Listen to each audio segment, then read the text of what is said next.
സിനാൻ എന്നെ സജസ്റ്റ് ചെയ്യുന്നത് സച്ചിൻ എന്ന് പറയുന്ന നമ്മുടെ റൈറ്റ് ബാക്ക് കളിക്കുന്ന പയ്യനാണ്. സച്ചിൻ എൻ്റെ കൂടെ കഴിഞ്ഞ കൊല്ലം കളിച്ചിട്ടുണ്ടായിരുന്നു. എൻ്റെ കൂടെ ഇങ്ങനെ കോളേജിലൊരു പയ്യനുണ്ട്, അവനെ കൺസിഡർ ചെയ്താൽ നന്നായിരിക്കും. ഞാൻ പറഞ്ഞു വരാൻ പറയൂ.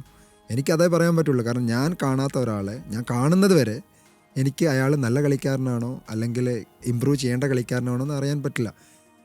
അങ്ങനെ ട്രയൽ അറ്റൻഡ് ചെയ്തു. അവൻ്റെ ഉപ്പയുണ്ട് കേട്ടോ. അതാണ് എനിക്ക്, അതായത് ഒരു ഫാമിലി അവൻ്റെ കൂടെ ഉണ്ട്. അവൻ്റെ ഉപ്പ എല്ലാ ദിവസവും ട്രെയിനിങ്ങിന് വരും. അതായത് വർക്ക് കഴിഞ്ഞിട്ട് പുള്ളിക്കാരവിടെ വന്നിരിക്കും. അവൻ്റെ ഉപ്പയാണെന്ന് എനിക്ക് അറിയില്ലായിരുന്നു ആദ്യം. ഒരു നീല കളറിലുള്ള ഷർട്ട് ഇട്ടിട്ട് പുള്ളിക്കാരൻ അവിടെ ഗ്രൗണ്ടിലുണ്ട്. അവിടെ ഇങ്ങനെ സൈഡിലിരിക്കേണ്ട കാണുമ്പോൾ ചിരിക്കും, ഞാനും ചിരിക്കും. എനിക്കറിയില്ല ഇത് ആരാണെന്നുള്ളത്. അങ്ങനെ രണ്ടാമത്തെ ദിവസമായപ്പോൾ എനിക്ക് മനസ്സിലായി ഇവൻ്റെ കയ്യിൽ കളിക്കാനുള്ള സാധനമുണ്ട്. ഞാൻ സ്പോർട്ടിംഗ് ഡയറക്ടർ വരുമായിരുന്നു ഗ്രൗണ്ടിൽ. ഞാൻ പറയും സൈനിങ്, ഞാൻ പറഞ്ഞു സൈനിങ്, ഒന്നും പറഞ്ഞില്ല. ഞാൻ പറഞ്ഞു മാനുവലിന് ഇഷ്ടമാവും, ഭയങ്കര കളിക്കാം. അവൻ സ്ട്രൈക്കറായിരുന്നു അന്ന് കളിച്ചിരുന്നത്. അവൻ എല്ലാ ബോളിനും ട്രെയിനിങ്ങിനകത്തുണ്ട്. എൻ്റെ മാച്ച് റിലേറ്റഡ് ആയിട്ടുള്ള ട്രെയിനിങ്ങാണ് എല്ലാം, വെറുതെ ഓടിക്കലല്ല, എല്ലാം മാച്ച് റിലേറ്റഡാണ്. ബോൾ എവിടെയുണ്ടോ അവിടെ സിനാനുണ്ട്. പന്തിനെ പ്രണയിച്ച സിനാൻ നമുക്ക് വേണമെങ്കിൽ ഒരു ക്യാപ്ഷൻ കൊടുക്കാം.